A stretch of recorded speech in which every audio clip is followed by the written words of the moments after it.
Two to go. 8 down, 2 to go. Let's go, guys. For those of you waiting for us to begin, we need 2 more before we have a quorum.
If we had one more council member present, we could start this meeting.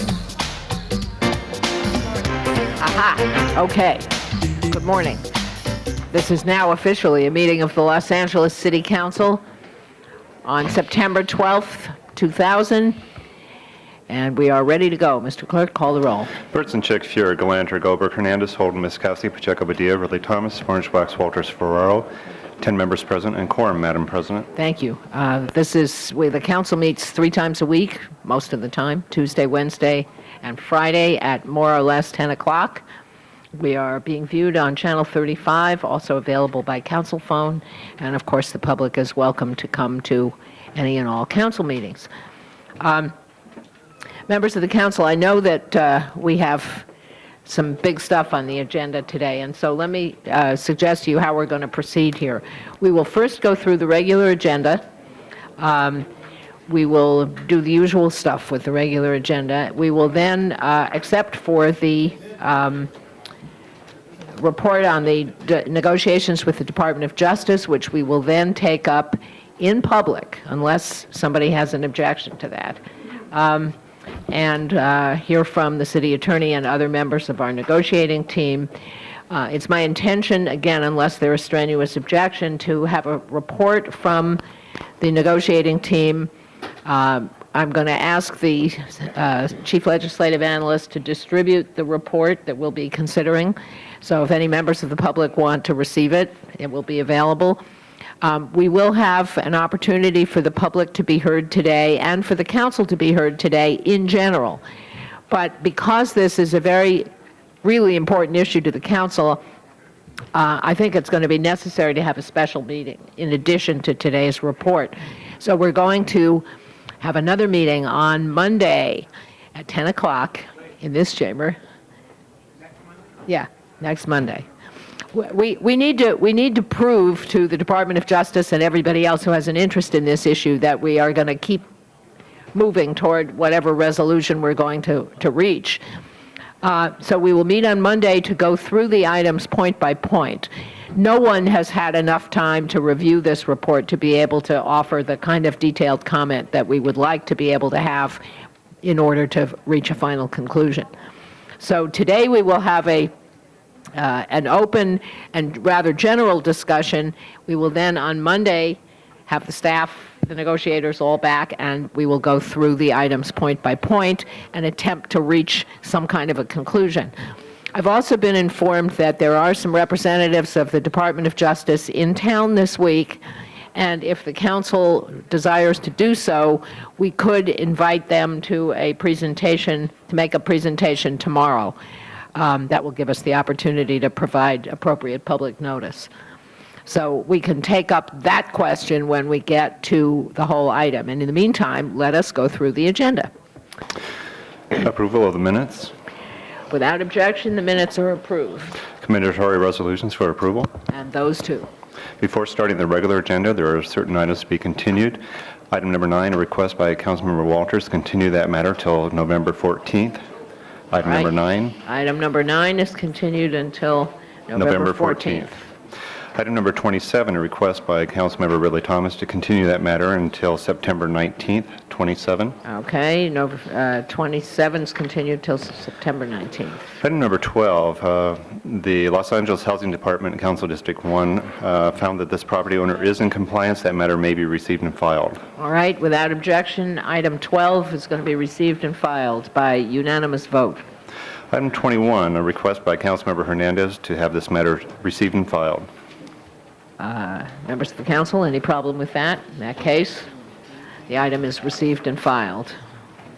On the regular agenda, a commission appointment of Cheryl Peterson to the Board of Airport Commissioners. There's a Commerce, Energy, Natural Resources report. Ms. Peterson, are you here?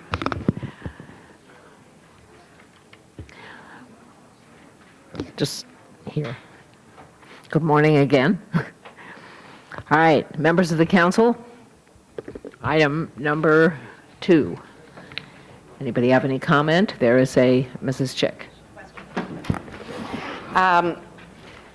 We know each other because it wasn't long ago that we interviewed and talked. You were going on the Fire Commission. That's right. How long have you been on the Fire Commission now? 15 months. 15 months.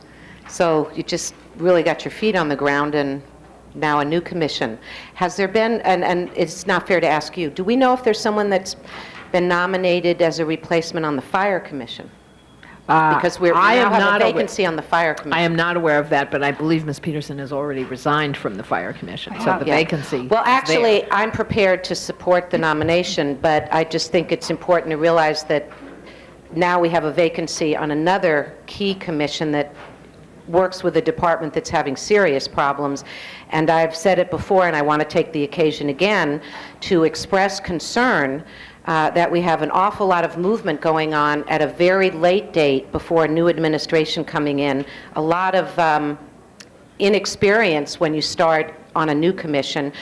I was pleased to have your 15 months on the Fire Commission and would have preferred having your consistent and continued volunteerism on that.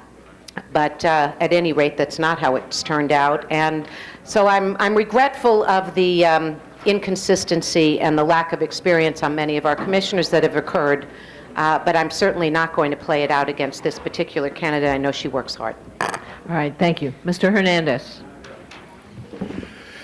Madam Chair, members of the council, The only reason I rise, it has nothing to do with Ms. Peterson, but I think if you all did your homework and looked at the appointments to the airport, and you'll notice this is the third appointee out of a 7-member board from Council District 11. And my only opposition is the fact that the mayor's office, for whatever reason, on these commissions that deal with economic engines of the city of Los Angeles, would deal with authority and what I would call a power commission, can never find representatives from the inner city, as if they're not impacted by the issues of those commissions. And it's objectionable to me when we are talking about 3 members from one council area sitting on one commission, when you have a total of 7 commissioners. I just wanted to say that for the record. One, Ms. Peterson, I know you're qualified for it, and it has nothing to do with you. I need you to understand that. But I'm trying to convey a message that this council member is trying to see a better reflection of the city in terms of geographic representation. I think that's part of why you have movements such as succession being sparred and people being stimulated to consider that, simply because the entire city is not representative in these commissions, which are part of basically deal with issues that from a citizen's perspective, and for some reason there's a lack of a will to comply there, and that will be the reason I'm casting a no vote. Mr. Ridley Thomas. Mr. Ridley Thomas? Madam President, members of the council, I rise to essentially indicate some of the same of what Mr. Hernandez did with respect to the composition of this commission. If this data that has been supplied is accurate, as has been indicated, this would be the 3rd person representing CD 11 out of the 7 who are to be there, and this would be the first or the only person who would be seated who is a female. I think it is important for us to look at the entirety of the issues that are in play here, to ask ourselves the question, how representative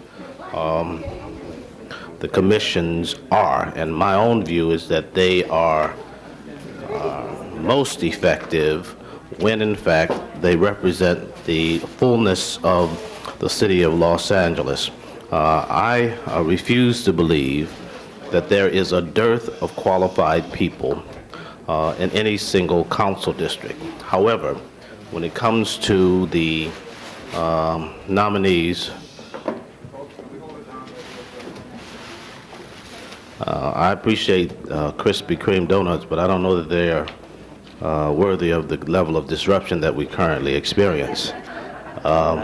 We will soon see when the room is silenced by these donuts being devoured, I suspect. I refuse to accept that you can't find a sufficient number of people in CD 1 through 15 that could populate these commissions and serve this council with distinction. And it seems to me that the mayor of this city doesn't share that view, that he essentially, by virtue of a pattern that has been established, refuses to acknowledge that there are people who live in all parts of the city who can serve well or who are as competent as we need them to be to do so. This is yet another example of how it makes it tough for us to work together as a body to do good for the entirety of the city. Anybody else? In that case, open the roll, close the roll, tabulate the vote. 10 ayes, 1 no. You are approved. Thank you very much. Forthwith. Welcome aboard again. All right, next item. Item number 10 is commission appointment, the appointment of Andrew Ritter to the Commission on Children and Youth and Their Families. This is communication from the mayor's office. Mr. Ritter, welcome. Aye. Okay, members of the council. Okay, open the roll. Watch this. Open the roll, close the roll, tabulate the vote. 10 ayes. Thank you, Mr. Ritter. You are unanimously approved. Welcome aboard. Thank you. Next item. Item number 29 is also a commission appointment, the appointment of Raymond Bishop to the Los Angeles Export Terminal. There is a Commerce, Energy, and Natural Resources report. All right, members of the council, item 29. Nobody? Okay, open the roll, close the roll, tabulate the vote. 11 eyes. Welcome aboard, Mr. Bishop. That's approved forthwith on all three of the appointments, please. Item number 1 on the regular agenda is item notice for public hearing. All right, I do not have any cards on item 1. Is there anybody who wishes to be heard? Seeing none, the public hearing is closed. Item 1 is before us. I understand there is an amending motion being circulated by Councilmember Pacheco. I've not seen it. All right, let's hold that while we get the amending motion. Hold item 1. Next. Items number 3 through 8 on the regular agenda are items for which public hearings have been held. Item number 8 requires a motion inasmuch as there's 2 reports on 1 file with recommendations that differ. We have a mountain of cards on item 5, and you, I was supposed to ask for item 5 to be special. all right, yeah, well, all right, we've had a public hearing. If we want to have another one, then we'll just call it special. We'll get back to that. Okay, item 5 is called special. Those of you who are here for it, that means we go through the rest of the agenda first and dispose of everything we can that's routine, and then we come back and do the special items. Okay, I'm sorry, that was 5 through... Yeah, No, I'm sorry, we're going 5 through what? it was... It's items number 3, 4, 6, and 7, and 8. 8 requires a motion from the Okay, floor. and 8 requires... a motion. 8A. And I'd like to call item 6 special for Councilmember Goldberg. Okay, item 5 is called special, item 6 is called special, and on item 8, did I hear a There motion? was a motion by Mr. Savornich to move A, All right. which is a CNED report. Okay, we have before us items 3, 4, 7, and 8A. Members of the council, none. Open the roll on those items. Close the roll, tabulate the vote. 11 eyes. Those are approved. And the ordinances will go over a week? The ordinances, are we expecting... Will be over 1 week. Are we expecting anybody else? No. Yes, we're expecting both Goldberg and Holden. Yes, you are. You may consider them at a later time if they do show Let's up. hold the ordinances on the desk and see. Yeah. Well, we can't do 3 unless we have 12 votes today. It is an ordinance. We don't have 12 people. Okay, forthwith on item 8. So the last vote was actually on Yeah, 7 and 7 and 8A. 8A, yeah. All right, we're holding items 3 and 4. Do we have, and item 11 is an ordinance? I think that's it. So Okay. let's hold that till we have 12. Conrad isn't who confuses me.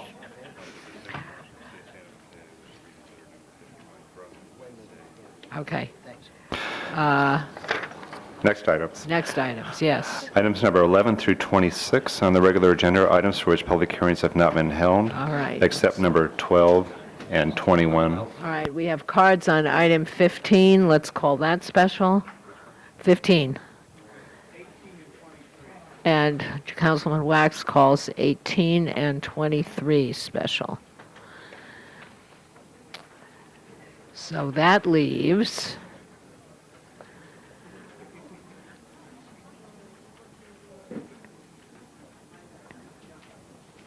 Okay, item It says- 11 we're holding because it's an ordinance. So we have 13, 14, 16, 17, 19, 20, and 22, I believe, And 24 through 26. and 24 through 26. Okay.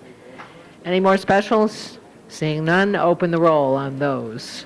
Close the roll, tabulate the vote. 12 eyes. Good work. Those are all Madam approved. President. Mr. Burnson. Yes, we need to reconsider item 51 from Wednesday and refer it back to Plum. Could you I just tell us what it is? It's a planning matter that there needs to be a correction in the ordinance. So Okay. it was passed, but it needs to be reconsidered and referred back to Plum. All I would so right. move. Is there any objection to reconsidering item 51 from Wednesday, last Wednesday? No. Hearing none, it is reconsidered and referred to the Plum Committee. Thank you. You're welcome. Next item. Item number 30 on the supplemental agenda is the item for which public hearing has not been held. All right, I do not, Do not have any cards on item 30. Is there anybody in the audience who wants to be heard? Sorry, I thought it was 26. All right, public hearing is closed. Madam Ms. President, I Wierzchowski. got word that a Judge Tynan was going to be here at 11 and would like to speak on it. So if You want to hold it? We'll just Yes. hold it. Yeah. Hold that. Yeah, Madam Chair, it's been requested that I ask for reconsideration of item 16 and held on the desk for Councilmember Goldberg because there needs to be a substitute motion introduced. All right, without objection, item 16 is reconsidered. Still with me?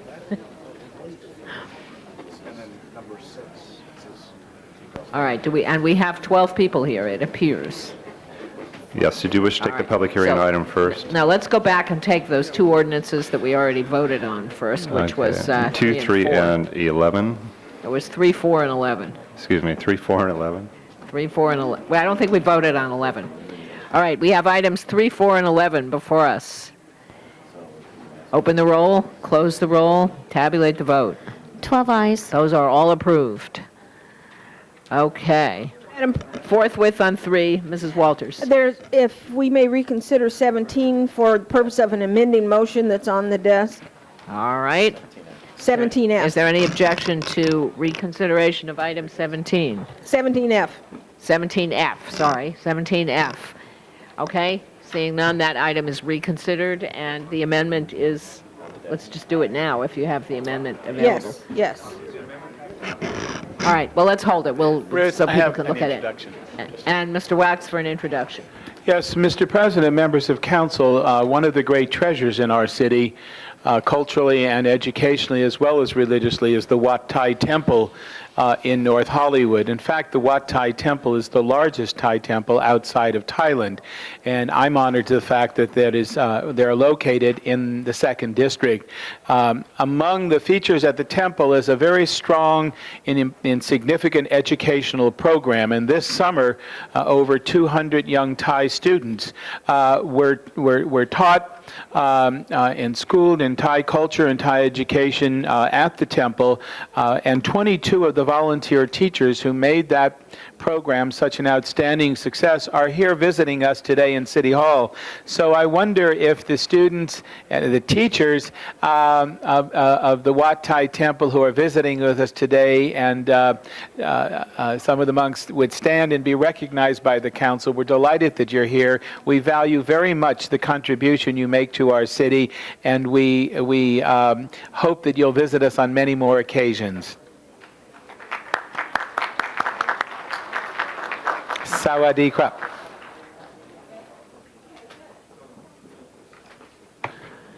All right.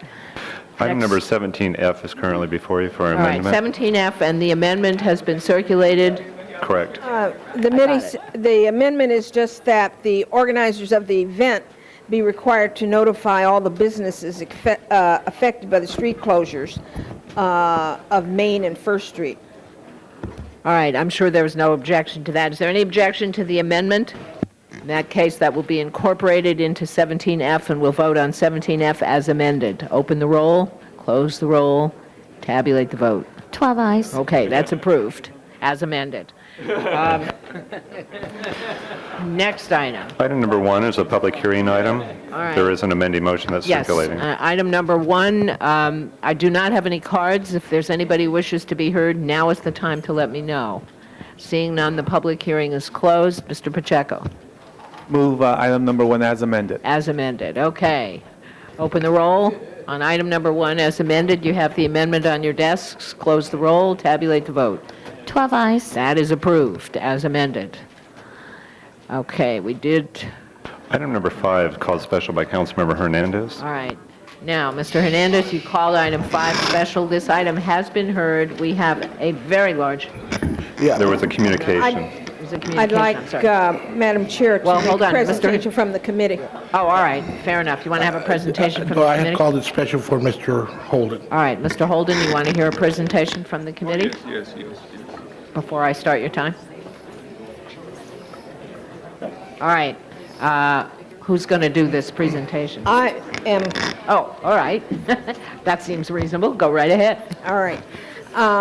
As the committee chair, I sat as a committee of one yesterday, and we spent probably an hour and a half at least hearing from people on both sides of the issue, and each side made very good arguments for their position. However, my recommendation to the council, or my communication to the council, is that the bowl be preserved for the period of a year, during which time they had some promises of those who wish to preserve it, had some promises of assistance with rejuvenating it and getting it started again as a bowling alley. So it seems to me during that period of a year, that could be accomplished if it's going to be accomplished. And I said if at the end of the year they had no takers on that, then I would support the demolition. Now, the deciding factor in this, the design of the shopping center, as it was expressed in committee, is that all of these proposed buildings or new stores are going to the rear of the property. This is a 4-acre property. All of these structures are going to the rear of the property. The Holiday Bowl sits at the front of the property. The stores are going to be at the eastern edge of the property. Holiday Bowl sits at the western edge of the property. There's plenty of room for them to get started building with construction and demolition work or whatever they have to do in order to begin the shopping center. The deciding factor is, from my standpoint, as I listen to them, they have a couple of leases, promises of leases, but as I understand it, they've not been signed. Anyway, the financing package calls for there to be 65% signed leases before the financing kicks in. So I don't think, again, a year is going to prohibit that from occurring. And I think that because the Holiday Bowl has the history that it has, both with respect to the architecture and for what it meant to the community, that it deserves this effort to be preserved. Through the years, I was a patron of the Holiday Bowl, not for bowling, but for their sushi bar, and went there through the years quite frequently.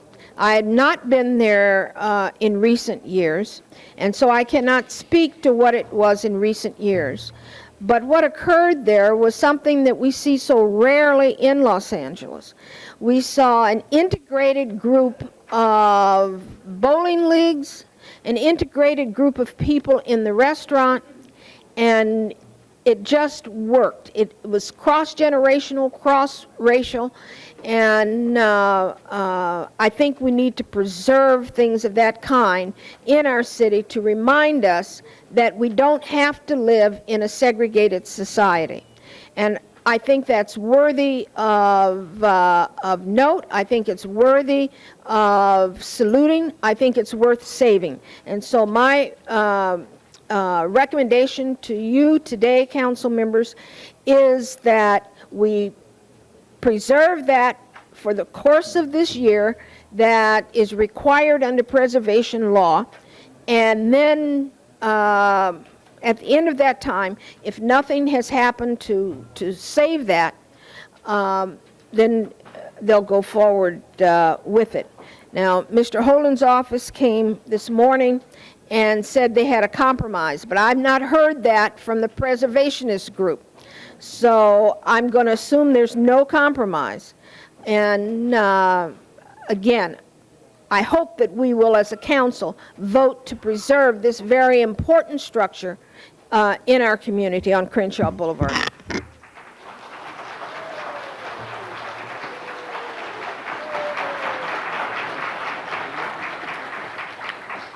All right, Mr. Holden, you want to hear from staff? From the mayor's office, okay, go ahead. We need your name on the tape, please. Tina Choi with the business team and economic development in the mayor's office. We are in full support of this development project while being sensitive to the value in historic preservation of this building. We are also in recognition of an opportunity that is very rare in this community to bring jobs and revitalization, continued revitalization to this area, to really tail end on other critical adjacent economic development efforts such as the Walmart, Save-Ons, Pep Boys, and currently now a study for a bid in the Crenshaw area. And we feel that this would be a missed opportunity. We are working with the council office, and while being sensitive to the historic nature and the history in racial relations and also in recreational activities on this site, we feel that it would be a missed opportunity to lose all these jobs and lose all these investment dollars in this area. So we are in full support of Councilman Holden's intentions in bringing further economic growth and revitalization to the Crenshaw community. Thank you. Push the speaker button, please. Thank you, Madam President, members.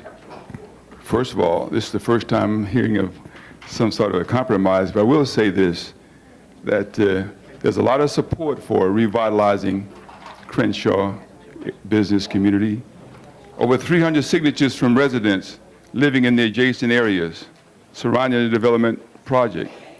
Black Business Association, Cherrywood Avenue Block Club, Jefferson Park Improvement Project, South Los Angeles Economic Development Partnership, BBB Investment, Mid-City PAC, that we appointed the PACs to help us decide where redevelopment should occur, project area committees.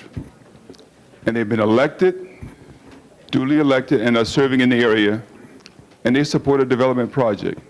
Now, I want to commend Ms. Walters for taking the time to listen to both sides, a lengthy meeting, so I'm told, and the people in the community who say they would like to keep that a bowling alley. But you got to talk about the economics. You got to talk about what's good for the entire community. Now, I like to have things my way in my own home, if it's economically feasible. But we're imposing an economic hardship on someone else. Do we have a right to do that? Do we have a right to impose what is called reverse condemnation? Do we have a right to say, let's set aside this project for another year? And nobody stepped to the plate, as they were saying to me, we got some ideas, we got people who are interested in developing it and saving it. I said, bring them on. Bring them before the committee meets, and I will support you. I will listen to you, and I will support you. Ever since they've been discussing this project, nobody stepped up to the plate with any package, except the owner. The owner says, I am in escrow. The persons who are going to buy the property will not close the deal once this application was made. It would not make any good sense for them to do that. I mean, times are changing. Life moves on.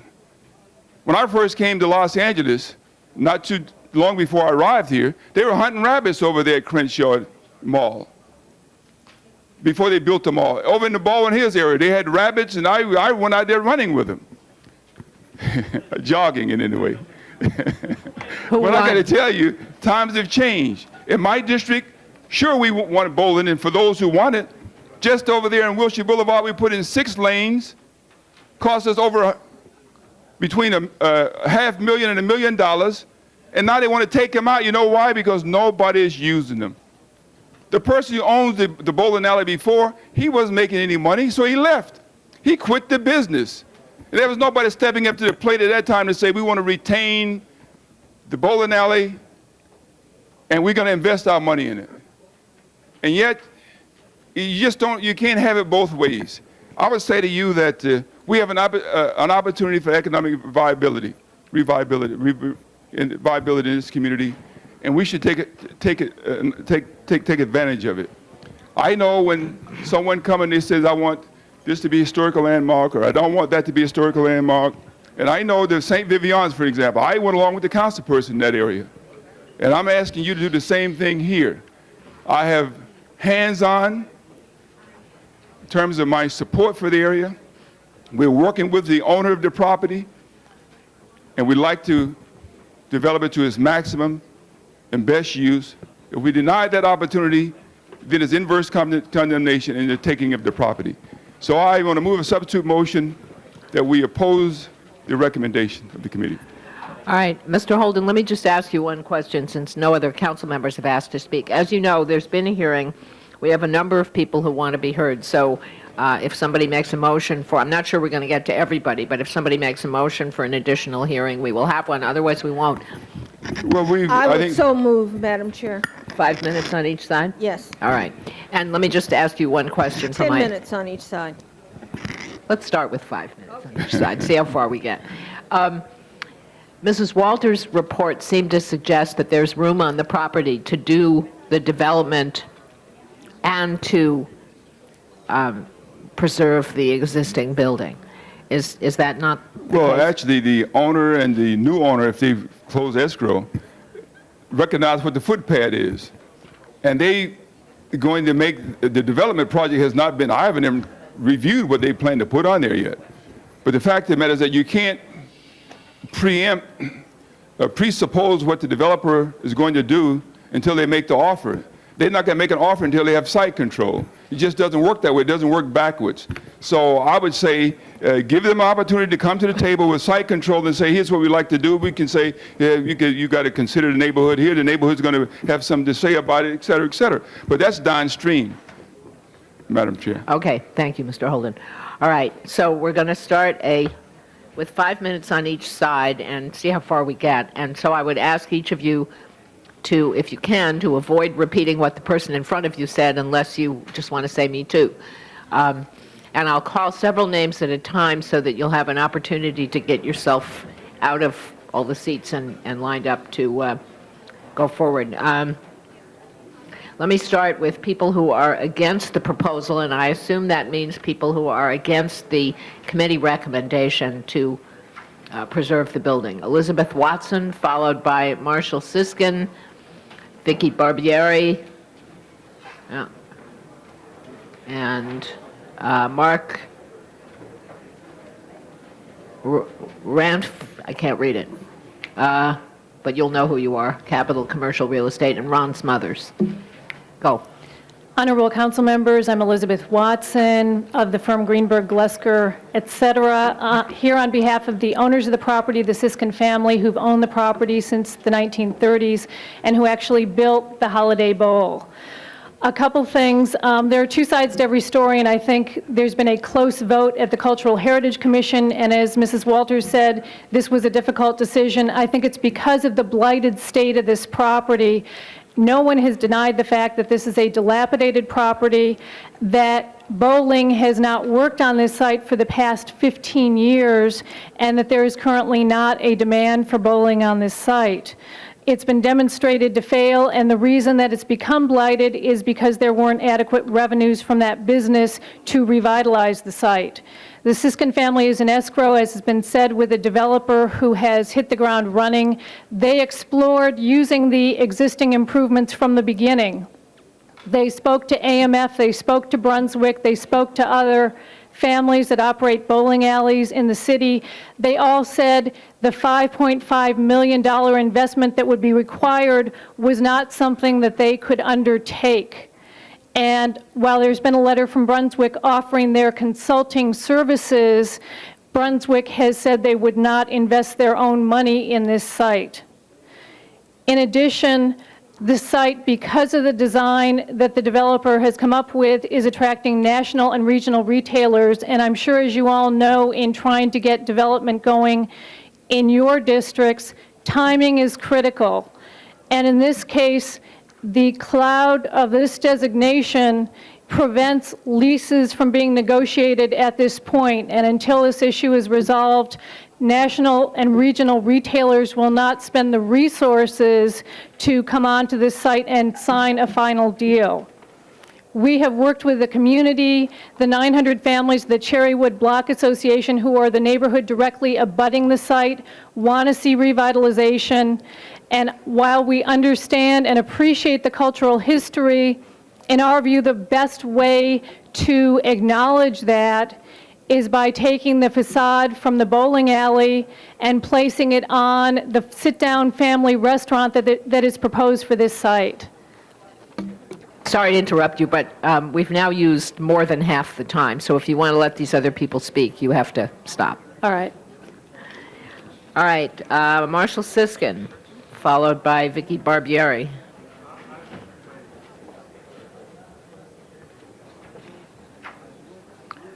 You're Good not morning. Marshall Siskin. Good morning, Madam Chair and members of the council. Pull the mic closer to your mouth. There you go. My name is Vicky Barbieri. I'm the architect who represents the Heritage Group, the company who's been hired by the developers to study and develop this new shopping center in the corner of Crenshaw and Coliseum. We are a firm who are very much aware of conserving history and conserving the past in buildings. We are a firm that we are hired by the CRA of Los Angeles and get involved in 4 different neighborhoods, revitalizing the neighborhoods and preserving historical buildings. Then we are a firm that we are not agent or strange to these kind of situations.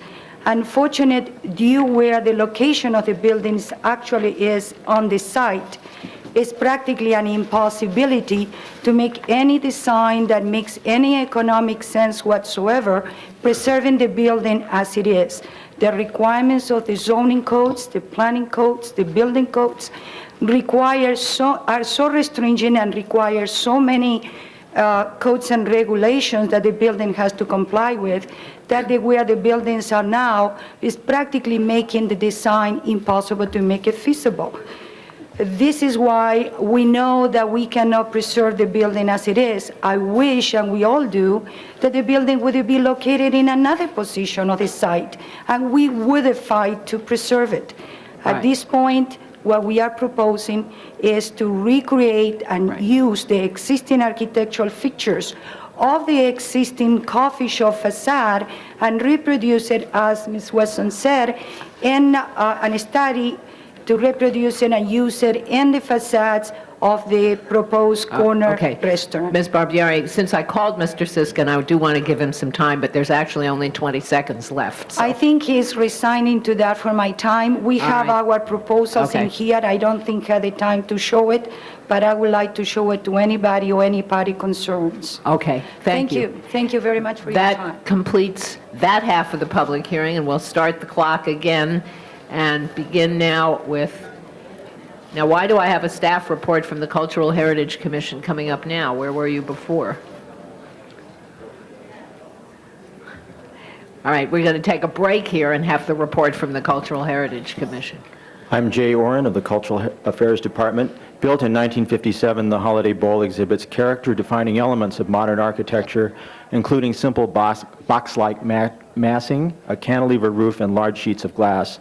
The building is a good example of increasingly rare Googie-style modern architecture and retains a high degree of original building fabric and design.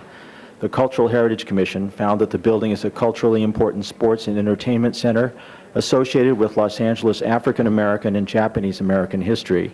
It meets criteria of the Cultural Heritage Ordinance because it helps impart an understanding of the ideas and forces. Hold on just a minute. Could we ask Mr. Oren to come to the table? Yeah, where actually, Mr. Oren, departments that would usually probably make it a present? lot easier, then we can all see you.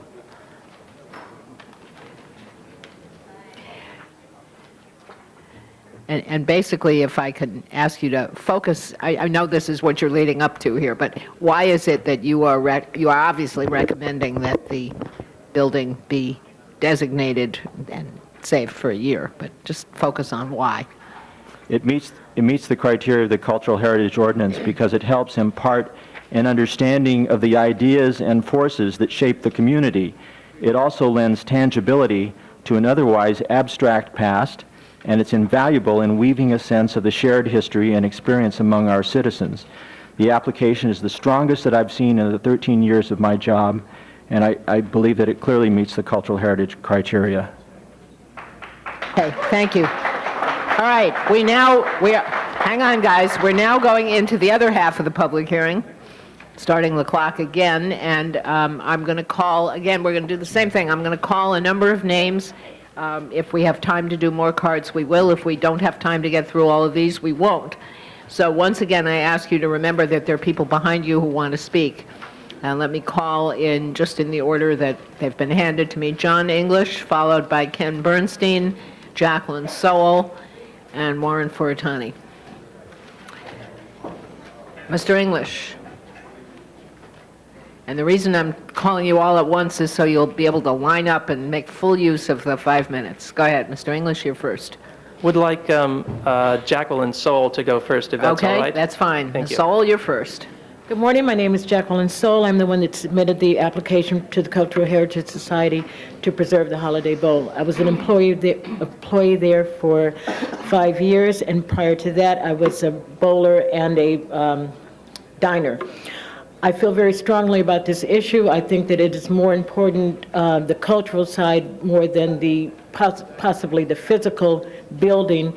It has served in this community much more than a bowling alley. It's been a meeting place, a gathering place. People have grown there, gathered there, intermixed there for 42 years. It's withheld 2 riots without so much as a blemish, and as it stands now, even boarded, there is no graffiti, although on working business on both sides, there's graffiti on those buildings. I want to thank the coalition that has been working very hard in the past months. And I now turn this over to Ken. Good morning, members of the council. My name is Warren Fruitani. I'm currently a trustee in the Los Angeles Community College District and a consultant to the Speaker of the California Assembly, Robert Hertzberg, but I come before you as a fan of chow shu. And chow shu is Chinese barbecued pork that has become a staple for anybody that has visited the Holiday Bowl. I'm going to resist the attempt or the temptation to wax nostalgic about that institution and share with you perhaps a couple of additional points. One, although we're talking about a bowling alley, I think it's a misunderstanding relative to the narrow definition of what Holiday Bowl was. It was a community center.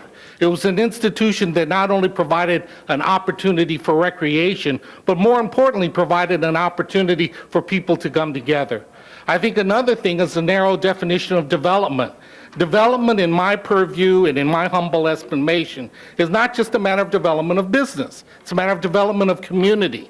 In that context, I think if you look at Holiday Bowl, it is not only a community center, it's not only a place to eat, it's not only a place to recreate, but it's an anchor. It's an institutional anchor in our community. Too many of those institutions are being put asunder, and as a result of that, our communities are spinning out of control. So my recommendation, along with those of you, is that I humbly submit that this 1 year will really put people where they should be relative to put up or shut up, and I think in that regard, the coalition would like to take on the challenge. Thank you. Okay. Mr. Bernstein, go. Ken Bernstein with the Los Angeles Conservancy. We want to emphasize this morning that the task before you is to identify whether the criteria of the Cultural Heritage Ordinance are met by this application. Holiday Bowl clearly meets the criteria, both architecturally and even more so culturally and socially, and it's been recognized in the national media. The New York Times called this a landmark of diversity. Councilmember Walters amply pointed out yesterday that this is a 4-acre parcel. There is adequate room. The Holiday Bowl takes up less than 1 acre. It's about 1/5 of this site. There is adequate room for considerable new retail and entertainment development on this site, making the Holiday Bowl an anchor for a revitalized center. Everyone who has looked at this has supported designation, the staff of the Cultural Heritage Commission, the Cultural Heritage Commission itself, the Arts, Health, and Humanities Committee. You've been given a last-minute diversion by the other side, that trying to confuse the council. They are putting forward, after months of us trying to sit down with them and reach a compromise, a proposal for some sort of compromise, preserving just the facade and moving it to the other side of the property. We are willing to sit down the day after designation and not have a whole year pass, but to work out a compromise and work out a solution that can protect what's important about the Holiday Bowl and allow new economic development on the site. We urge your aye vote. We have just a few seconds left. Cynthia Griffin is next. Cynthia. Oh, sorry, who are you? John English. Oh, you're back. Okay, Yeah. then you get the end of it. Ms. Griffin, I'm sorry, we're not going to have time for you. Go ahead. John English with the Modern Committee of the Los Angeles Conservancy. Just wanted to speak very briefly to the architectural significance of the Holiday Bowl. You've heard a number of arguments, I think, that it is not significant for various reasons. I'd like to say that it is most definitely significant that it was a design in great part by the architecture firm of Arme and Davis. Holiday Bowl is an excellent example of a post-war modern bowling center and is one of the best remaining bowling centers in the city of Los Angeles. It is an excellent example of Googie architecture It is a great example of site-specific thematic design, in this case specifically relating to that community, the Japanese American community that built the Holiday Bowl, and it is a successful integration of abstracted themes into a modern recreational facility that is very, very significant and very, very unique.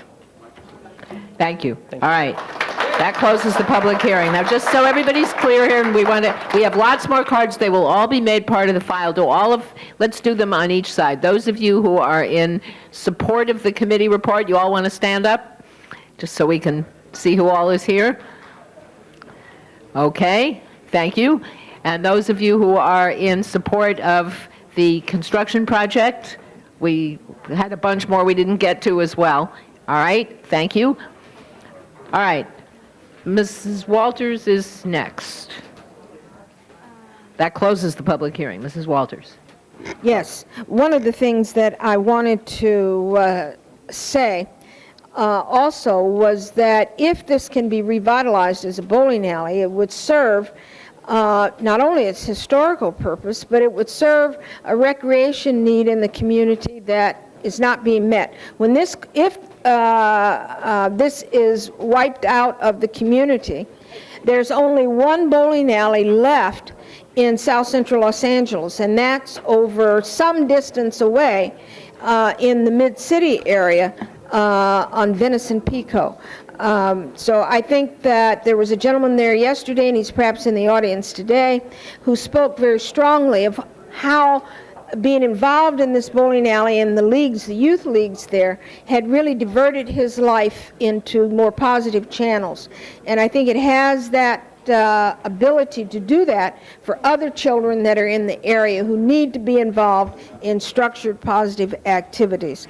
So again, I would urge, and I vote for preservation of this for 1 year, and it's very important to note, again, that it takes 1 acre out of 4 acres, and it's situated in such a way that it will not interrupt any construction that's proposed for the area.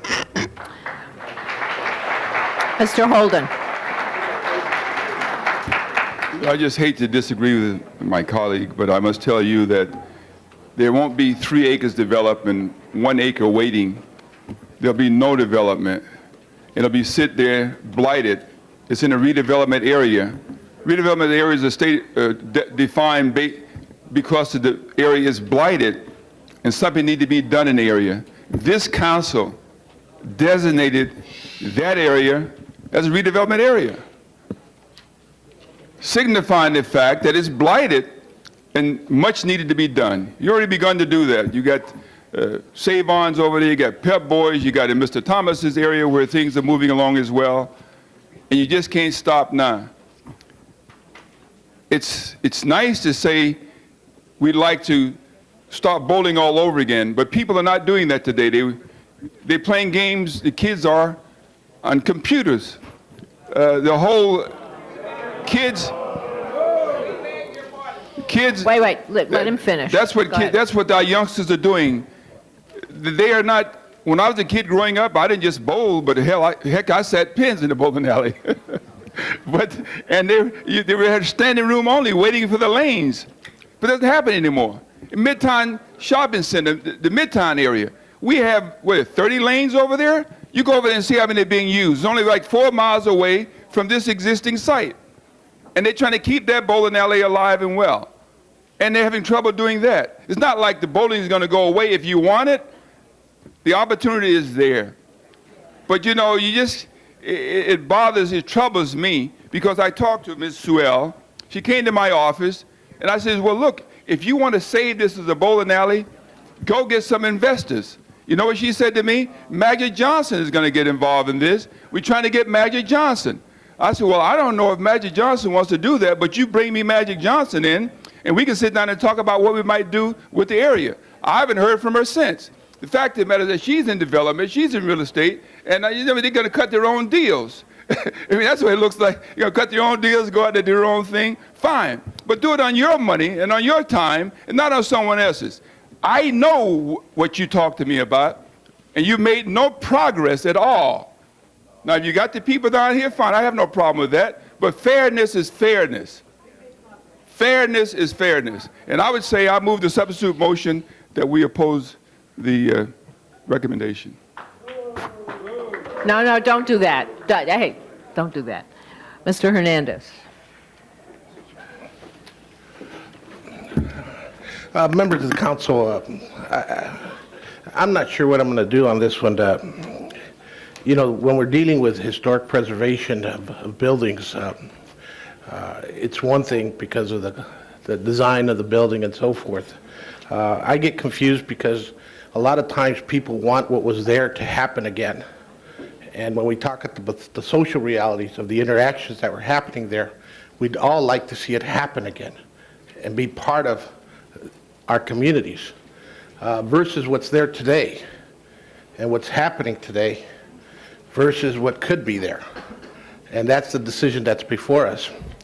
I've been listening carefully, though, to Mr. Holden because one of the realities that is happening is there is development happening on the Crenshaw corridor. He just brought us all a gift of Krispy Kreme donuts that opened up on Crenshaw Boulevard. The reality is there are projects happening, and what that does is it makes this land that much more valuable. It means that this particular project can be developed. Now, I say that with a clear understanding that a year from now, I know that Ms. Walters will not be here, I won't be here, and so when Ms. Walters says she will support it a year from now, she won't be able to support it with her vote, neither will I. However, I also know that Mr. Holden will be here, and at that time he'll be able to cast his ballot and give the direction as a council person. I need to tell the Conservancy that every time this happens, I warn them. And I warn them because if I was casting a vote to support them today, I would not be casting that same vote a year from now. Ms. Walters made that very clear, and I'm making it very clear. But I do believe that the year is warranted if it can become what it used to be. Now, that creates a tremendous challenge, because if it doesn't, the building's going to be demolished. But I think that every effort should be made to try and make that happen. I just wanted to make those comments because every time we take these steps, we have to balance what was there before, which is what we want to see again. The reality is, can that happen again, is what really is being evaluated. The reason we're preserving this building is not necessarily for the architectural design of the building. It's because of the activity that was happening there. And we'd like to see that activity continue. Just one final comment, Madam Chair, I honestly believe we need recreation centers. We need activity centers. And a bowling alley allows for that to happen. And I think Mr. Holden, if he wanted to do a bowling alley in the future, would find it much more complicated to get investors to do it than he would at this time. Okay, thank you. Hold on, we're not done yet. Mr. Burnson. Yes, like Mr. Hernandez, I don't know how I would vote on this thing at this time. First of all, this project has not been to Planning and Land Use Committee as yet, and I think that if we're going to discuss anything related to it, that it certainly ought to be, the planning process ought to be part of the context. You know, I've been a strong supporter of supporting historical sites and historical buildings where appropriate. I think the danger that we have with protecting our natural assets that we have, the heritage things and cultural things, is when we misuse the process, we endanger the entire process. We've had cases here in this council where gas stations have been declared a cultural, historical monument that should be preserved. And now we have a bowling alley. Well, you know, bowling is a great national pastime. I'm not sure it's supported the way it has been in the past, but, you know, we still have laws of supply and demand where it comes to the marketplace. And I'm sure that if there were enough support for it, it would be a viable economic product. So what I'm going to move is this. I'm not going to vote today on whether this should be a cultural monument and be protected that way until we review the entire thing. And I would move that this be sent to Planning and Land Use Management Committee so that we can look at the entire project and make an evaluation as to whether, and also discussions about whether it can be incorporated as part of the project. That's also a possibility that hasn't been discussed, I think, at any length so far, and I think that there can be meaningful discussions made in that way in the meantime. So I would move that it be sent to Planning Land Use Committee, and we delay any final vote on this matter until we get a committee report back from Plum, which we can consider at the same time. Excuse I would me, so move. Mr. Burnson, excuse me, but the problem is that there's a time limit on this, and I don't think that it can. Well, we can turn it down today, and I'm going to vote to turn it down if that's the case. Okay? Wait a minute. To turn it, We can vote against the... We can vote we can vote for... for what the if- designation turns down the, all we're voting on today is the designation, basically. I understand that, but once Okay. you've designated it, you've designated it. Right. What is Mr. Holden's motion? Mr. Holden's motion, now, I didn't hear a second to yours, I didn't hear a Well, second to his. Mr. Holden's motion was to disapprove. reject, to disapprove the designation. Well, I'll second his motion if that's the case. Is there no motion to send this to Plum Committee? Is there no second to that motion? Mr. Hernandez seconds the motion to send it to Plum Committee. Mr. Holden, would you like to comment on that motion? Then I'm going to call Mr. Wax. Point of order. What is the deadline? You say you have a timeline. I believe the deadline is passed, but there was a motion that was agreed upon By the council. by the council, but also by, I believe, Well, the council took a motion to give it a continuance on that. That's Well, what. it wasn't- They can agree to a continuance as well, I believe, and I Yeah. think they should. I think the project developer had agreed at that point. They can, but they don't have to. They don't have to. Okay, well, we have a couple more people who want to be heard. Mr. Wax is next. Well, Mr. Burnson, can we, before we vote on sending it to Plum, can we get an agreement from the developer that no action of any kind will be taken to destroy or allowed to be destroyed the property until it comes back and the council decides? I would accept that as an amendment. Well, if we can hold this and perhaps get that kind of an agreement, because what I don't want is to, I agree it should go to your committee to be discussed in the broader context, but in the meanwhile, I don't want them coming in tearing I it down understand. or allowing it to be deteriorated. So if we could get some kind of protection for that If until they it will, comes I back. will accept that as a friendly amendment, and if they will agree, we can take it in and look at the whole thing and perhaps find a way to preserve it and have the project that we need as well. Now, we still have several more council members who want to be heard, and for those of you who are seeking such an agreement, someone needs to go talk to them and find out how they feel about that. Mr. Fuhrer is next. Thank you, Madam President. I actually want to focus only on the issue we were just talking about and ask the city attorney to weigh in for a second. I remember in other historical preservation contexts, one key issue has been the charter and whether we have the capacity to delay beyond a certain period of time. My guess is that there's probably a consensus as the developer agrees to maintain the status quo to have a further analysis and a final vote after that further analysis. What I want to avoid is during the pendency of the Plum review, something happens that precludes us if we chose from designating. What's the answer to that? Are we in any jeopardy of losing something because of a deadline? We were in Chase Knolls, for example. This has to do with, it's not the charter, it's an ad code provision. Yeah. And what it depends on is whether the developer is willing to agree not to go forward with anything during this period of time and give the council an extension of time to look at the whole proposal. That's what's happened to bring it here today, and that it allowed it to go to Ms. Walters' committee. All right. Bottom line, the advice stands. If there's an agreement, we're under control. If there's not, we're not. Yes. Okay. Right. I think that I was just been told that they would stipulate to 30 days, Mr. Burnson. You need 30 days or more? Why don't we make it 60 days just on the safe side? Okay? 60 days or less. And they stipulate to that. Mr. Hernandez wants to be heard, and then I'm going to ask them to say something on the mic with whatever they, just so we have it Madam Chair, clear. I'm confused by the city attorney's advice at this time. So the deadline has nothing to do with designation? It has to do with making sure it's not demolished?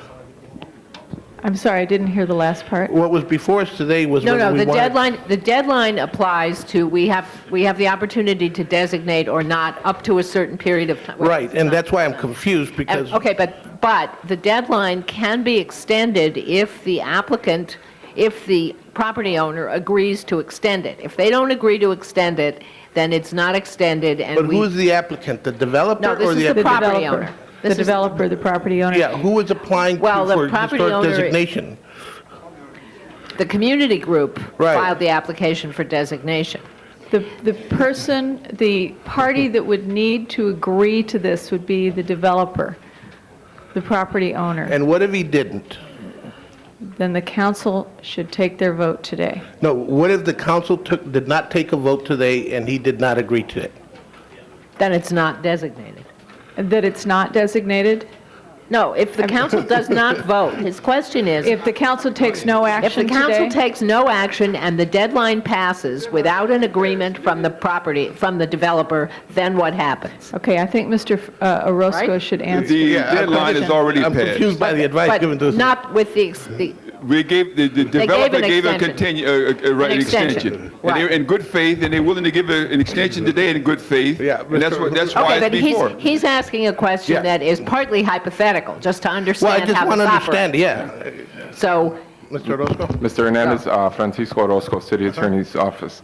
What would happen in the event that the council decided not to designate it, that would give the developer an opportunity to file for a building permit. that's not his question. His question is, what if the What council happens? doesn't make a decision? So if the council decides not to designate, that's clear. If the council takes an action to not designate. Then the But developer what if the council takes no action at all? Right. Then That's the- his question. Then the developer would have the right to apply for a building permit immediately. Which you won't get.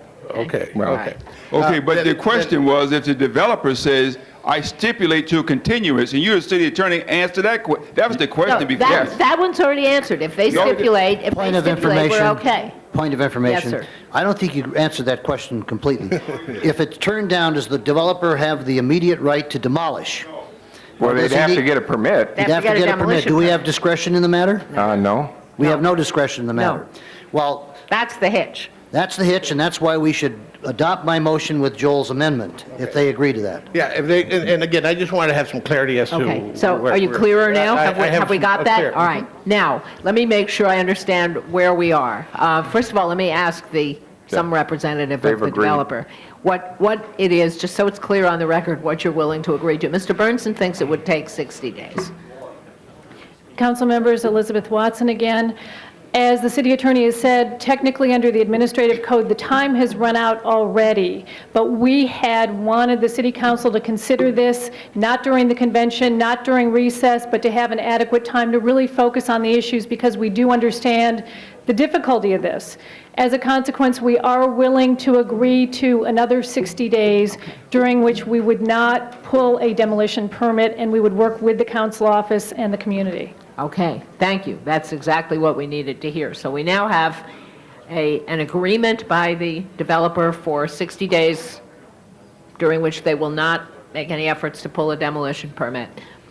And Mr. Burnson's motion, which was seconded by Mr. Hernandez, to send it to Plum and get it back, and Mr. Holden, I think, is now in concurrence with that. Open the roll on Mr. Burnson's motion. As amended. Close the roll. Tabulate the vote. 13 eyes. Okay, that's approved. Thank you all for your cooperation, and we are moving right along to item 6. Item number 6, called special by Councilmember Hernandez. Mr. Hernandez, Madam was Chair, this my for Mr. questions Holden? have been answered. They have been. All right, in that case, open the roll on item 6. Close the roll, tabulate the vote. 13 eyes. That's the way I like them. What's up next? Madam Chair, Mr. sorry, Holden? Mr. Thomas, the judge is here. We had time certain for 11 o'clock. He's got to go back to the courtroom Yes, on you item did. number You're 30. quite right. Right, so would you be so kind as to, let's take item 30 out of order? Let us take item 30 out of order unless anybody has a strenuous objection. Ms. Item Goldberg? 30 was called special by Councilmember Fuhr. Mr. Fewer, is that right? Okay. Fine, let's hear from That's right. Okay. You're on. Wow, great. Make sure the mic is close to your mouth, though. Okay, Madam President, members of the council, thanks for hearing me. My name is Michael Tynan. I'm a judge of the Superior Court, and I'm also the presiding judge or the supervising judge of drug courts in Los Angeles County. We had a rather extensive hearing in front of Mr. Holden's subcommittee the other day. I think a lot of the points of view were explored, but what I wanted to do today was just take this opportunity to tell you how I feel about this as the director of drug courts. I don't know how many of you remember, but a couple of months ago I brought 11 people in here that graduated from drug court, my new sentenced offender drug court. All these people were on their way to state prison, every single one of them. We gave them another chance after 18 months of rather intensive therapy and treatment, a lot of it in county jail for the first 4 months almost. And they change their lives around. My problem with this Proposition 36 is that it is a thinly disguised attempt to decriminalize simple possession of narcotics, including marijuana all the way through heroin and cocaine and you name it. Heroin is treated the same as marijuana. Yes, sir. I don't know who said that, but thanks for the tip. In my opinion, none of these 12 people would have succeeded in their treatment program had there not been the threat of incarceration or prison behind the treatment program. And that's the flaw in this proposition. There's a lot of money there. I'm in favor of money for treatment. I would love to get the money for treatment, but unless we have significant sanctions available, I don't think treatment is going to be any good. And one of the things we need to ensure that people are taking treatment seriously is testing. This proposition gives us no money for testing. I brought along a person who works in my court from time to time. Her name is Charlotte Kaufman. She's a registered nurse and she works for the Department of Mental Health. I figured I looked upon maybe as a shill for the establishment. She is not.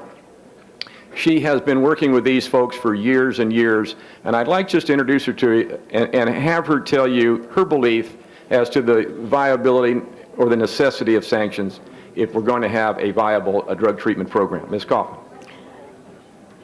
Good morning, Council.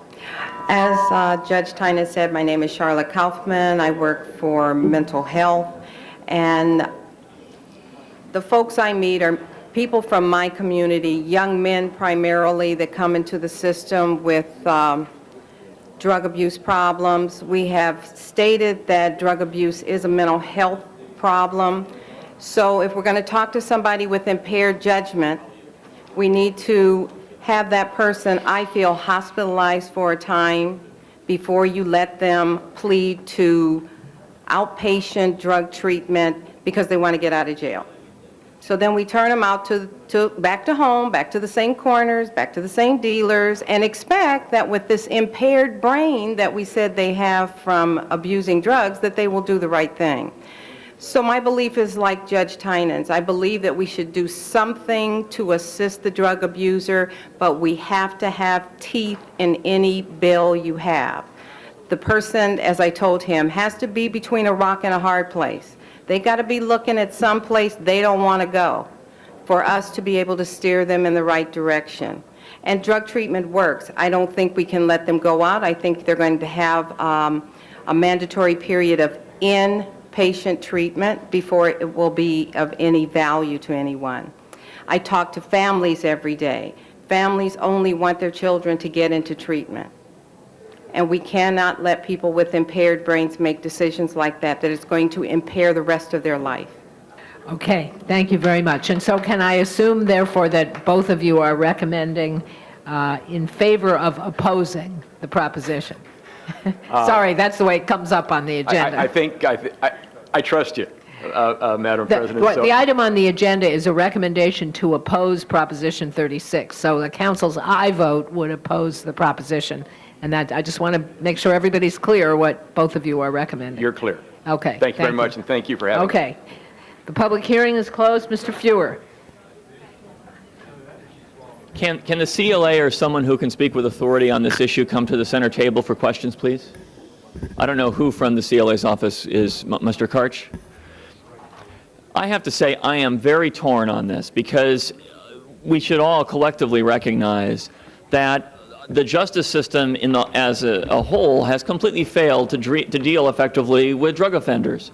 We seem to be making the situation worse, not better, by and large.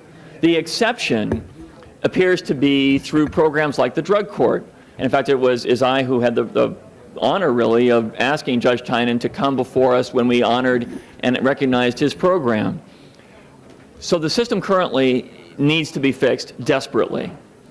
And the question is this the fix? And on its surface, for many of us, there's a lot of appeal because it focuses on rehabilitation of drug offenders rather than incarceration, which typically doesn't lead in that direction. But then as I've had a chance to look at this, my ambivalence begins because I hear Judge Tynan, with whom I met actually on this issue, when he says without the stick of prison time, the effectiveness of the rehab programs that he's deeply involved with would have been diminished dramatically. I hear him express concern about the necessary probation resources to make this work that aren't in the measure. And I hear him express concern about testing not being allowed under the measure. And so I am very deeply torn because I'm completely dissatisfied with the status quo and eager to find a change, but I want the change not to be a false hope, but rather provide some real meaningful innovation in the way we deal with people who have been convicted of low-level drug crimes. So having said that, let me first understand if there is a sanction here at all or not. Because the initiative says that for second-time offenders, there is a hearing about whether to revoke their probation, correct? Correct. What happens if probation, let's assume at that hearing it said, this offender is doing a lousy job, isn't going through the program very well, isn't showing any interest in doing it. At that point, what sanctions are available besides merely revoking probation? What happens next? Get sent to prison? Yeah, the person would be sentenced to a 30-day prison term. Or 30 days? 30-day jail term. And what happens then? He would be released. Yeah, I'm quite reluctant to oppose this. But I'm not prepared to support it today either. I'm not sure we need to take a position because I think there are some very strong points to this and some weaknesses as well. Is there a way to, it's been said to me in the context of this that there are all these drug programs, this gives them a lot more resources, that's a great thing, and I agree with that. Is there any way to certify which programs are allowed to participate in this or to oversee whether they're doing a good job in this initiative? Do we know? I'm curious. I don't know the answer to the question. I don't know. Does anybody know? Doesn't No, we sound don't. like anybody knows, and your All right. time's about up, so. Is there a key question to me, and I will conclude when my time is done, is we have to be sure that there are the resources there to back up a program like this. In Arizona, there's a program similar to this, correct? Is this initiative modeled on the Arizona initiative or the Arizona law? It's modeled on it, but there are differences. In Arizona, you can keep going into treatment. In this one, on the third offense, you would be sent to jail for 30 days. But just for 30 days. I'd be interested in knowing, does Arizona, has there been an analysis done by anybody, pro or con on this, on the effectiveness of the Arizona approach on which this is generally based? Because I've heard good things about that, and now I've heard people recently say it's not. Let them answer the question, and then let's hear from some more people. No, I'm sorry, we don't. Police department, do you? No, the police department hasn't done any research into the Arizona model at all. Or is there anybody anywhere who has? Not that we have. All right, we do not have an affirmative answer to that at this point. Ms. Goldberg is next. I'd like to move a substitute motion that we take no position on this matter. I actually support 36, but I think there are reasons that there will be people who would not support it, and some of the ones have been mentioned. But I think should be very important what we're talking about here. I did pass out to you some of the literature of the proponents. But let me go through again what we're really talking about here. There's really only one time where you automatically get a choice to go into drug diversion. If you're arrested a second time, and remind the way, we're not talking about sales, we're not talking about manufacture, we're talking about simple possession. This would not apply to anyone previously convicted of a serious violent felony. This would not apply to anyone who had one or more nonviolent drug possession offenses and had been convicted of a misdemeanor not related to the drug uses. It will not be applied to anyone who has a firearm just in their possession while in possession of drugs. It will not apply to anyone who refuses drug treatment. It will not apply to anyone with 2 separate previous convictions for nonviolent drug offenses. So we're talking about a first-time person. And we're saying to them, let's give them this opportunity. Let's not provide jail. If they come a second time, that probation can be revoked. You don't have to wait for number 3. And we're only talking about possession. We are not talking about sales. We are not talking about manufacture. We are not talking about a whole host of crimes that people do, unfortunately, to support their habits. And it provides, for the first time, substantial money to try something else. If anybody in this room could say that our current drug policy has worked, then I would not suggest that we take no position on this. But I think it is time for us to try a change. It's leadership to step up to the plate, you know, and I'm asking you to exert some leadership. At least don't support opposing this. Stay neutral on it. I would urge we support it, but I don't think there's a prayer of getting that to happen by the City Council. But at a minimum, I think we should not oppose this proposition. This is you should have gotten on your desk something that looks like this, that tells you something about it. And the CLA's report was what I was quoting on from the other. I didn't use their stuff. You can read that yourself. This is the CLA's report that said it doesn't apply to a whole host of people, doesn't apply to people with 2 prior convictions for possession, doesn't apply to a lot of people, but it applies to a first-time offender, and it says you get a shot, and if you got close to getting completed before you screwed up again, you may get a second shot, but you may not. A judge could say, no, you don't even get the second shot, you go to jail. Well, and this is only around possession, not sales and not manufacture. I think it is time for us to try something different. And I think that we should support it, actually, but I'm only asking you today to stay neutral, and I hope I get a second for my motion. Okay, Mrs. Walters seconds. Mr. Hernandez. Members of the council, I think I'm the only member on this council right now who can speak a little bit about addiction and the realities of how powerful these addictions are. Just last night at our coffee table, my wife and I, we were talking about this magic water you could go down to Mexico and get. Maybe that would cure me. And the reality was, that was me talking about having another drink. So I proceeded to go to a meeting. I had 32 days in rehab when I got access to a car. And I remember driving out of the hospital at night for no reason and just driving by liquor stores. And for some reason, my God put a highway patrol checkpoint in front of me. And I pulled over. And I realized that I didn't have anything to fear. And when the officer asked me, when was the last time I had a drink, I said 32 days ago. And he kind of laughed and he looked at me, he said, Councilman? And I said, yes. And he gave me a keychain. And I drove straight back to the hospital. I patterned a good part of my rehab. According to drug court, I tested twice a week voluntarily. And they published the results of those tests at the city clerk's office. And you need to understand, I did that for 2 years. I claim to be the most tested person in the history of the city of LA. But I needed to be tested. I needed to know I was going to be tested. And I had no fear of being tested because I was clean and sober. There was no reason for me to have a fear to that effect. But I needed to be reminded that I was also facing 2 to 4 years if I had failed my probation. These addictions are extremely powerful. I mean, our minds are addicted and we have no control over it. And I think that's what Judge Tynan is talking about, that you need to be between a rock and a hard place in order to comply.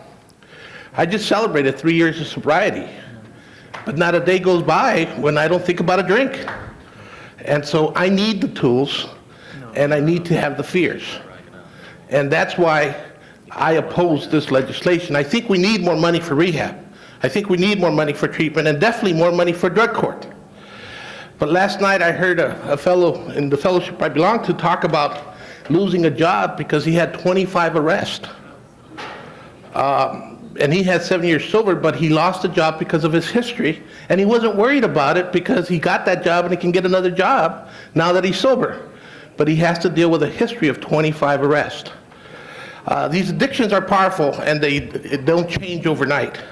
And I don't think this legislation is giving the disease its due credit and allowing people a second arrest. What you might be doing is allowing them to kill themselves before that second arrest or to kill someone else. And so I personally have basically given a lot of soul searching, a lot of thought to this legislation, and I would be opposing it because I don't think it's dealing with drug treatment in the way it has to be treated. And at the same time, I do believe the system works. Drug court does work. I've seen it. And treatment works. I've seen it. But you have to have some real strong fears. And the fears are working for me on a day-to-day basis. Happy birthday. Mr. Holden is next. Mayor, I'm going to need more than 3 minutes just in case it gets committee report. No, well, you get 3 minutes, and then you can push the as button the again, and committee we'll go chair- back around. Committee chair gets a little bit more, and you're eating a part of that now. All right, shall we have an argument about it? Why don't Just you let me say get to that, the point? we had strong statements made by Mr. Hernandez, and I can't match those. But there are people who had similar experiences are in fact supporting this proposition. For an example, you have the president of the Senate, President Pro Tem, who's in strong support of this initiative. Other members of the legislature is in strong support of this initiative. Some of them have first-hand experience and some of them have not. But what they do know about is many of their constituents who are afflicted by the drugs are not getting any help. The judge came before my committee and I sat there for an hour plus listening to both sides. And what he said is that in the drug court, they're touching maybe 2.5% of the people that really actually need help. Some of them are not high profile and therefore will not get the attention of the program or the opportunity that my colleague has received. Then what about the other 40,000 that we arrest per year? They get no attention. I submitted it to the council for their discussion without a recommendation. But I was convinced then and more convinced now that to do nothing is to do nothing to help the 40,000 people who use drugs and are arrested in this county per year. To do nothing is to reject the $160 million that the state will provide from its general fund as an outreach program to do just that for fiscal 2000-2001. And for 2005-2006, another $120 million for an outreach program for the helpless. To do nothing is to leave them alone to stew in their own juice. We cannot do that. I'm saying to you that the courts, the drug courts, will still retain its jurisdiction, to incarcerate any person who violates the rules. This is not for selling drugs, it's for the people who are sick with alcohol and drugs and drug abuse. Do not turn your backs on them. And our dear friends, including Congresswoman Walters and others, are the ones who initiated this because somewhere in Sacramento, they didn't take the initiative to start this program. And they demanded it be funded. Look at the surplus that we have there. Why can't we use it for those who are in need? And why should we let them on the street to shoot and rob people in order to get something for their drugs? Testing could still be continued. This is not going to stop testing. It just so happens that the money is going to be used for a community drug rehab program such as the one that my colleague attended. Hey, we can't deny these young people people who are using drugs that opportunity. Nothing will change except for the fact that we'll have more money, an expanded program. The judge said, the proponents, you got a good idea, and I can't argue with that. He's a good man. And I said, I want to work with him. The model that he can set up here in LA County with this addition of funds can be used for the nation. His court is not threatened, or the operation of his court is not threatened. He'll have more juice, more opportunity, more finances to help those who need it the most. Let us not deny that opportunity. I respect my colleague, but I also open up my heart and my arms and my vote for those who are there, who are not so highly publicized and have not been helped. And every time they get arrested, they get another strike. Give them an opportunity to survive. Give them an opportunity to live. To do nothing is wrong. Ms. Goldberg is right. Her motion was to be neutral, to take no position. My God, I would have a substitute motion say, let's oppose it and support it enthusiastically. And I would like for Ms. Goldberg to second that motion, because that's the one that's needed here today. Okay, we now have before us three motions. We have the committee recommendation. Aren't you the chair of intergovernmental relations? Now we're making a recommendation. Without recommendation. According to this, it says opposed proposition. No, it was submitted without. All right, sorry, it was submitted, my notes are wrong. Our It was report to submitted committee without- was to oppose. I see, okay, so the staff recommendation was to oppose. The committee recommendation as presented by Mr. Holden is to support, and Ms. Goldberg has a motion to Take no position. stay neutral. Mr. Wax is next. All right, so are you withdrawing your other motion? No, okay.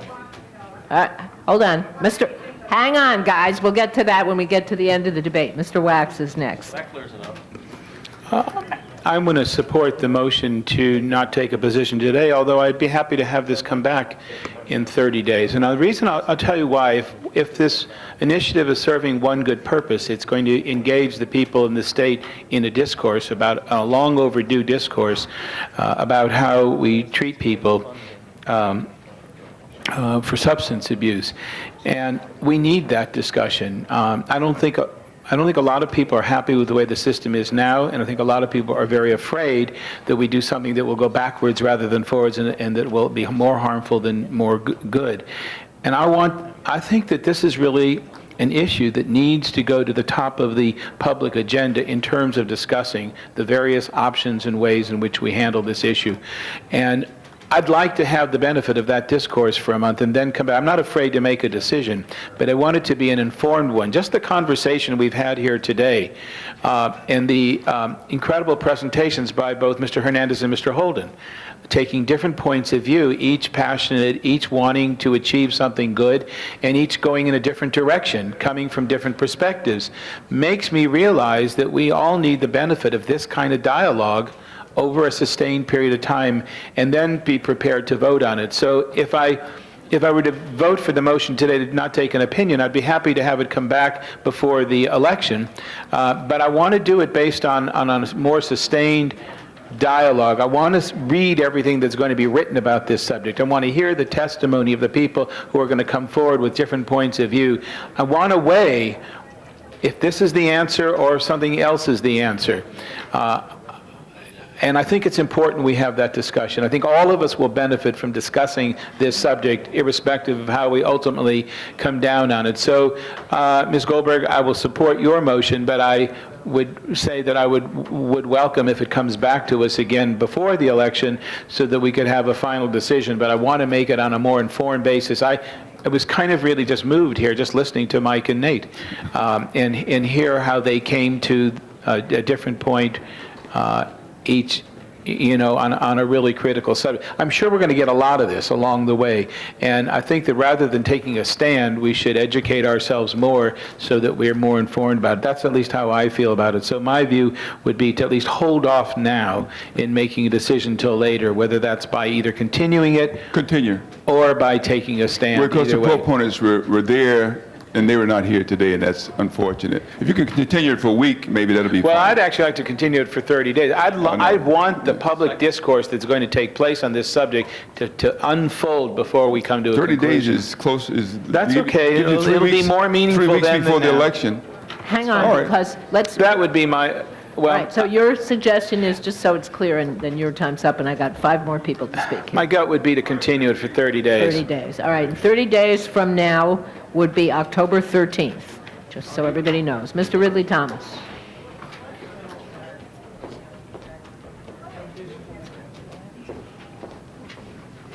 Madam President, members of the council, it might be useful to indicate where we are. Are we about to dispose of the matter? Are we going to continue it? Madam President, what's your sense Well, of where we have several motions on the floor. Yes. And it will be up to the council which one or more than one gets adopted. Yeah. So we also have Mr. Burnson, Mr. Savornich, who have not been heard from yet, and Mr. Holden and Ms. Goldberg, who each want to speak again. All right. And at some point, I'd like to make... Yeah, I just feel rather strongly that the response at practically every level of government has been wrong-headed with respect to the problem of addiction. I believe rather strongly that this is a public health issue, not a public safety issue as it has been dominated, particularly from the perspective of suppression, law enforcement, criminalization of persons who are essentially sick, medically designated as such owing to this addiction. And I think the impulses that are being communicated in this particular proposition or initiative address the concern not to build a bigger set of issues along the lines of criminalizing those who are addicted, but to, in effect, get them the kind of help that they need and deserve. Families will be benefited by such a direction. And so I simply rise to salute those impulses, that particular policy direction. I do not take the view that this piece of legislation or proposed ballot measure is without its problems. But in the main, if we were to do more of what is being suggested here and less of what has been going on for years and years and years, which is tantamount to a declaration of war on individuals and communities, I believe if we were to move in a different direction, those communities and those individuals, their families would be better for it. So, Madam President, members of the council, the way we dispose of this is yet to be determined. The perspective of support is one that I could feel comfortable with. Minimally, the position of neutrality would be acceptable. But I think we need to hear that now is the time to look for a new direction, a new path for dealing with a problem that won't go away simply by locking people up and giving them more and more time to serve in prison.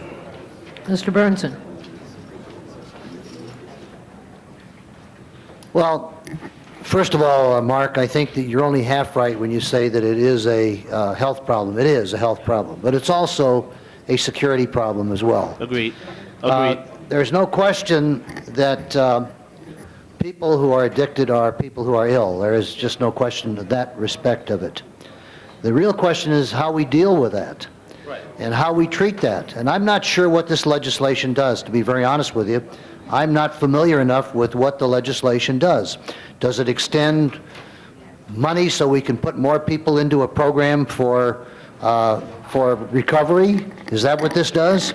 Or does it basically, just a moment, does it basically give everybody a first shot at not being arrested or not being convicted of drug use? Both. I know that the program, and I want to, first of all, I probably listened more to what my colleague, Mr. Hernandez, said than anybody else because he's been through that, and I have the greatest respect for what he's done in that respect of straightening his life out. And I would hope that we would be able to give that opportunity to every young person or old person, whatever, that we could. But I'm not familiar enough with what this legislation does. Does it decriminalize possession of narcotics? Is that what it does? Yes or no will do. Does it decriminalize it? Possession, yes. What's that? It decriminalizes possession. Well, in my thinking, I think that we need some deterrence. The real question is how we handle that, how we stamp this person and how we treat this person. If every person that is arrested, excuse me, Nate, I'm trying to get some answers here. If we treat people who are arrested, and if, let's say, is this only for first-time offenders? Is that what it is about? First and second. First Or and possession second. only. Okay, and well, that's like what's happened to the automobile accident rate since we gave everybody the opportunity to go to traffic school once every year. So they automatically feel like they've got a free ride the first time. I'm not sure I'm in favor of anything that provides ability for people to do this, and yet I want to be able to humanely treat them so they can hopefully recover if it's possible. And I'm not sure what this legislation does. At this point, I would hope that rather than take a position on this thing, that we would have some more time so that we can really understand what we're voting for and what we're supporting. I am not totally positive at this time. I will tell you this, I am not prepared to support anything that will give people added incentive to participate or experiment with drugs. That's what I'm afraid of in this situation and what the judge was talking about. And on the other hand, I think that we need to spend more dollars on not just on this type of health, but mental health in the state, which we don't have now. And if the dollars are available in a surplus, yes, this is an ideal place where we can use them. But I'm not sure about what this legislation does, and I'm going to vote for no position at this time, but that we review this sometime prior to the election, and then we can come out with a position so we understand what we're at least doing. Well, Mr. Burnson, we have two motions on the floor. One of them is to continue it for 30 days to I'll support that October one. 13th. The other is to take a vote on a position. If we continue it, we don't need to take a vote. I'm going to on the other support to one. continue until I can get more information. Okay, Mr. Sabornich is next. Move the previous question. Mr. Sabornich has moved the previous question. We have 3 people who have asked to speak for a second time. So let's open the roll on the previous question. All right, come back. Record Mr. Holden as a no. All right. Open the roll on close the roll, tabulate the vote. 11 ayes, 3 noes. All right, so that's approved, except that, of course, those who insist on speaking a second time have the right to do so under the rules. Before we go through that, let's just identify the motions that are before us. The most recent one was to continue the whole thing for 30 days. If that passes, we stop there. If that does not pass, the next one was... Is the Holden Goldberg motion to support Prop was 36? the motion to support Proposition 36. If that passes, then we're done. If that doesn't pass, then there is a Goldberg motion to be neutral? Goldberg motion to be neutral. So let's take them in that order. First motion is to continue the item for 30 days. Open the roll, close the roll, tabulate the vote. 14 ayes. Well, that seems to have passed. This item is now continued. Thank you, Mr. Wax. This item is now continued until Point of October personal privilege. 13th. Yes? I just wanted to let people know, I did pass out one more piece of information which shows that this is, which I hope will help you, because it tells you that the arrest and conviction are the first 2 steps of this process. Wait, we're finished with this item for today. It's coming back on October 13th. Members of the council, we have 4 more items to cover before we get to the Department of Justice report. On one of them, we have a number of cards, although a hearing has already been held. That's item 15. On item 18 and 23, Mr. Wax has called them special, and I think... You all of them. All right, so let's continue items 18 and 23. With respect to item 15, we have a whole lot of people who want to speak in favor, 1 opposed, and 1 who didn't identify. What do you want to do? And since we've already had a hearing, we don't need to have a hearing today. Unless I hear a motion to have an additional hearing, we're not going to have an additional hearing. Do I hear a motion? I do not hear a motion. Members of the council, do you want to continue this a day, or you want to take a vote? All right. Item 15. I've heard one suggestion to continue it for a day and one to continue it for a week. Let's continue it for a day. Yeah. Nice try, Rudy. Wait, continue, no way to continue the voucher program. Excuse me? Did anybody say about continuing? Item 15 we're talking about. What are you talking about? Item 15 has already had... What about it?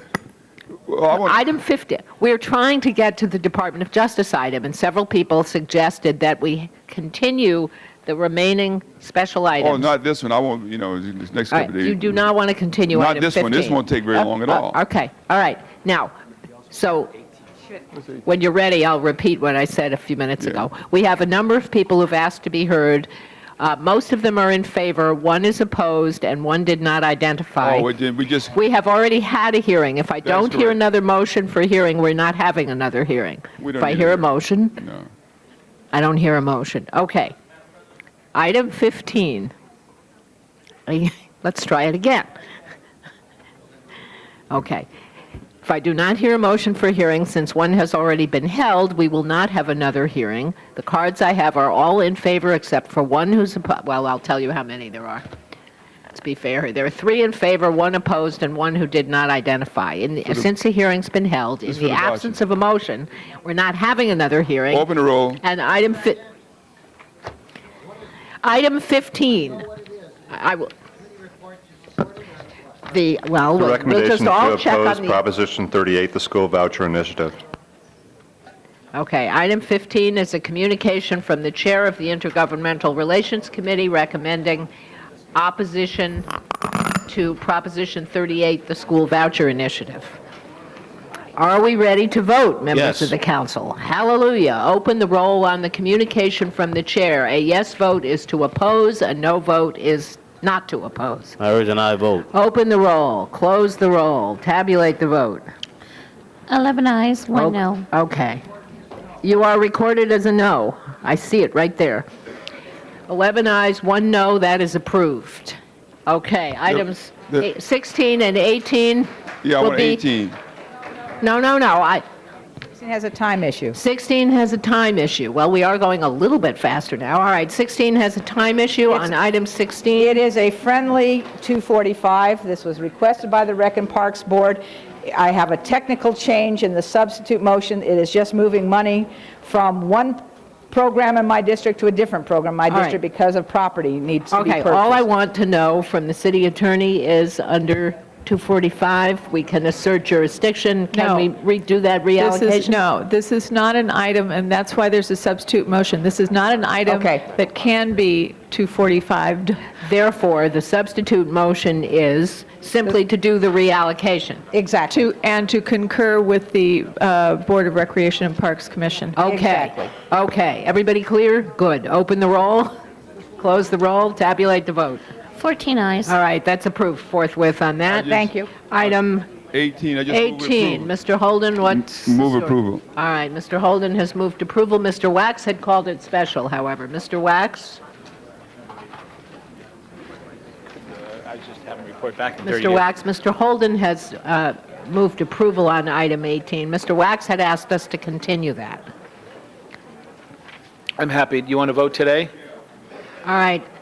All right, so is everybody clear? This is item 18, and the recommendation for council action is, whose recommendation is this? Is this a committee report or was it a Rule 16? It was a Rule 16 motion. And it calls for the council to condemn the plans by Court TV to launch a new series, Confessions, that features the actual videotaped confessions of murderers, rapists, and other offenders, and urge Court TV